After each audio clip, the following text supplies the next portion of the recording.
अस्सलाम वालेकुम प्यारे बच्चों, कैसे हो।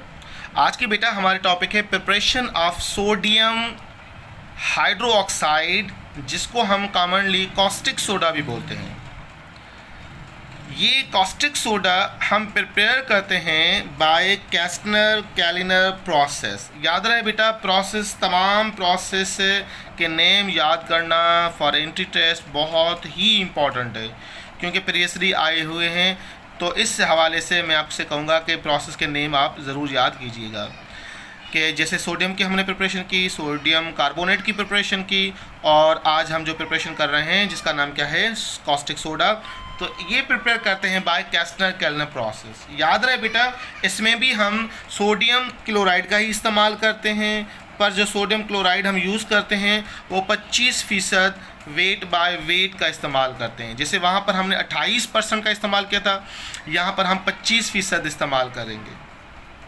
सोडियम क्लोराइड का मैकेनिज़्म क्या है, उससे पहले मैं चाहूँगा कि आपको सेल की कंस्ट्रक्शन बताऊँ कि सेल जो है वो कैस्टनर कैलिनर का किस तरह से बना होता है। याद रहे बेटा, सेल जो है वो 2 कंपार्टमेंट पे मुश्तमिल होता है, अपर चेंबर एंड लोअर चेंबर। इसका नाम क्या है बेटा, अपर चेंबर, इसका नाम है lower chamber. Both are connected with mercury pump. ये किसके साथ कनेक्टेड होते हैं, मरकरी पंप के साथ कनेक्टेड होते हैं। पहले हम चलते हैं अपर चेंबर के तरफ। अपर चेंबर में याद रहे बेटा, एक इनलेट लगा होता है, एक आउटलेट लगा होता है।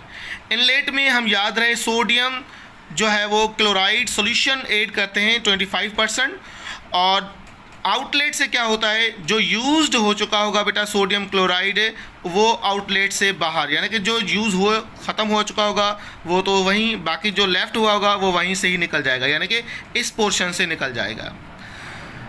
अपर चेंबर में टाइटेनियम प्लेट्स लगी होती हैं। These are the titanium plates which work as a anode. इसका काम क्या होता है, एनोड, और यहीं से ही डिसोसिएशन वाला प्रोसेस होता है। तो जैसा कि हम पहले डिस्कस कर चुके हैं, सोडियम पर पॉजिटिव चार्ज होती है, क्लोरीन पर नेगेटिव चार्ज होती है। तो क्लोरीन पर नेगेटिव चार्ज है तो कहाँ जाएगा बेटा, पॉजिटिव पोल की तरफ जाएगा, और पॉजिटिव का नाम क्या है बेटा, पॉजिटिव का नाम टाइटेनियम प्लेट है, और वहीं क्लोरीन जो है वो जमा होकर फिर वहीं से लिबरेट हो जाएगी। तो क्लोरीन अपर चेंबर से ही लिबरेट हो जाती है। बाकी बचा सोडियम मेटल। सोडियम मेटल याद रहे इस चैम्बर से, यानी कि ये जो मरकरी पंप है यहाँ से मरकरी जो है वो फ्लो होती रहेगी, और जैसे ही ये आयोनाइज फॉर्म में सोडियम डिपॉजिट होगा, यहाँ से जो सोडियम आपका मेटल आया वो किसके साथ चिपक जाएगा, वो चिपक जाएगा मरकरी के साथ। मैं यहाँ पे छोटा सा दिखवा देता हूँ आपको, यानी कि सोडियम यहाँ से आया और ये मरकरी के साथ कंबाइन हुआ। Mercury act as a cathode, mercury act as a cathode. Cathode होगा, इस पर पॉजिटिव चार्ज होगी, तो यहाँ पर क्या होगा, डिपोजिशन वाला प्रोसेस होगा, यहाँ आके डिपॉजिट हो जाएगा। जैसे ही डिपॉजिट होगा तो याद रहे बेटा ये क्या कहलाएगा, एमलगम कहलाएगा, फॉर्मेशन ऑफ एमलगम।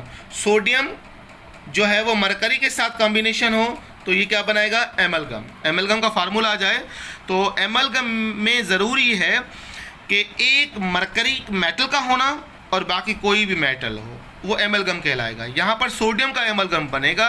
सोडियम जैसे ही कंबाइन होगी किसके साथ बेटा, मरकरी के साथ, तो एमलगम बनेगा। वो एमलगम आएगा लोअर चेंबर में, और लोअर चेंबर का नाम क्या है बेटा, डेंड्यूअर चेंबर। डेंड्यूअर चेंबर में ग्रेफाइट्स रॉड्स लगी होती हैं, और इसका काम क्या होता है, इसका काम होता है टू सेपरेट, किसको सेपरेट करना, एमलगम को सेपरेट करना। यहाँ से हम पानी देते हैं बेटा, जैसे ही पानी सोडियम के साथ कंबाइन होगा तो क्या बनेगा बेटा, यहाँ पर सोडियम और पानी के साथ कॉम्बिनेशन हुआ तो सोडियम हाइड्रोक्साइड और हाइड्रोजन गैस को लिबरेट कर देगा। यहाँ से आप देख रहे हो हाइड्रोजन, उसी चैम्बर से हाइड्रोजन बाहर निकल रही है, हाइड्रोजन गैस निकल गई। सोडियम हाइड्रोक्साइड आप एक्सेस में इसी ही ऊपर वाले चैम्बर से आप हासिल कर लोगे। क्लियर। बाकी बचा आपके पास क्या, बाकी आपके पास मरकरी। तो इस ग्रेफाइडर जो रॉड्स लगी होती हैं बेटा, जो एक्ट करती हैं कैथोड, उस कैथोड को क्या करेगी, पुश करेगी, और यहाँ पे सकिंग पंप लगा होता है। फिर मरकरी को दोबारा क्या करेगा बेटा, मरकरी को सक करेगा, और फिर वही मरकरी जो है वो रिवॉल्व करती रहेगी around this chart, around this flow diagram. तो इस तरह से हम कॉस्टिक सोडा बनाते हैं। याद रहे बेटा, कॉस्टिक सोडा जो इस प्रोसेस से बनाते हैं नो डाउट बहुत ज़्यादा प्योर होता है, पर इसके कुछ एडवांटेज और कुछ डिसएडवांटेज होते हैं। तो पहले हम बात कर देंगे एडवांटेज की बात करेंगे। पहला एडवांटेज, याद रहे बेटा, this process is very efficient. ये प्रोसेस बहुत ज़्यादा एफिशिएंट होता है, यानी कि आसानी से चलने वाला प्रोसेस होता है। एक मरतबा आपने निष्कारित की तो ये प्रोसेस खुद चलता रहेगा। This process give product of highly purity, यानी कि बहुत ज़्यादा हाई प्योरिटी कास्टिक सोडा आपको मिलता है इस प्रोसेस से। The possible reaction between the sodium hydroxide and chlorine avoid by obtaining sodium hydroxide and chlorine.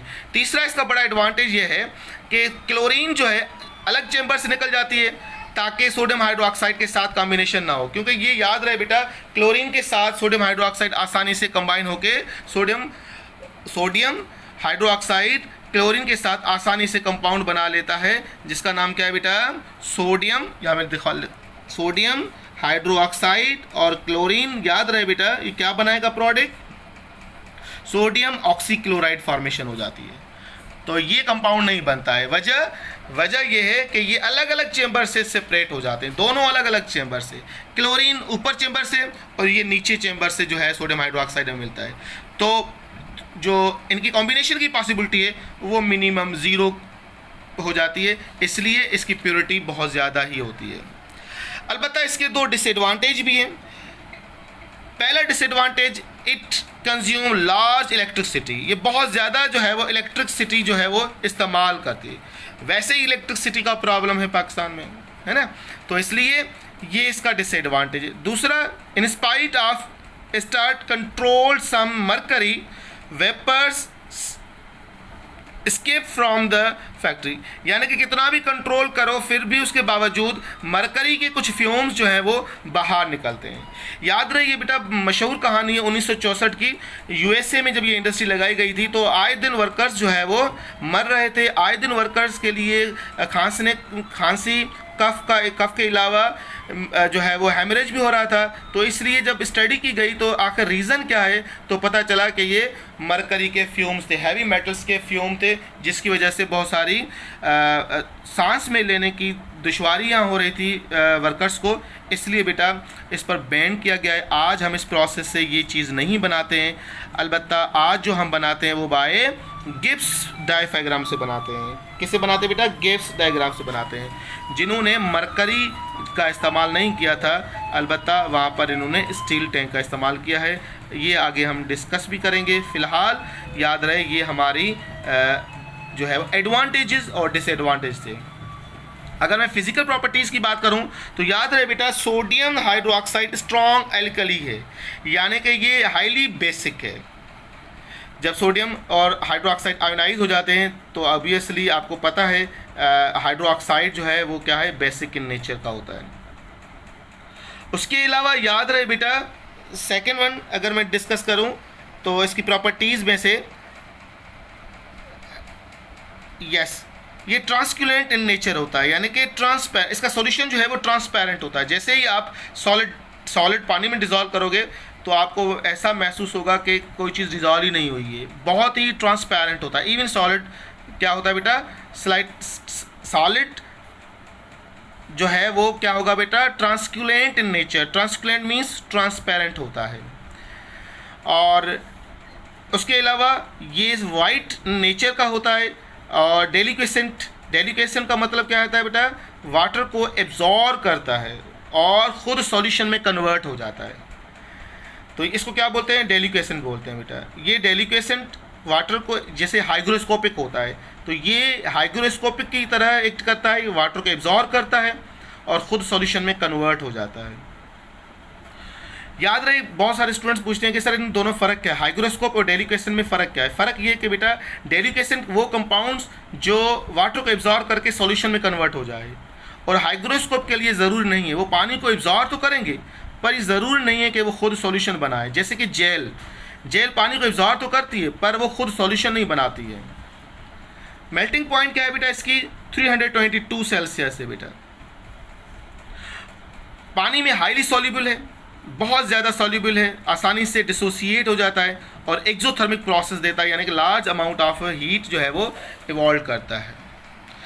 Uses की बात की जाए तो याद रहे बेटा बहुत सारे कंपाउंड्स की प्रिपरेशन में हेल्प करता है, जैसे कि फास्फीन गैस में सोडियम क्लोरेट 1 सोडियम क्लोरेट 5 बनाने में इस्तेमाल किया जाता है।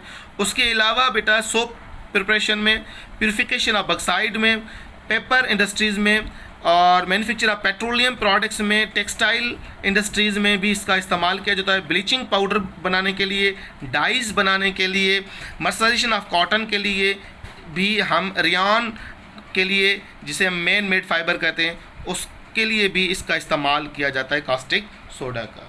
उसके बाद हम केमिकल प्रॉपर्टीज़ की बात करें तो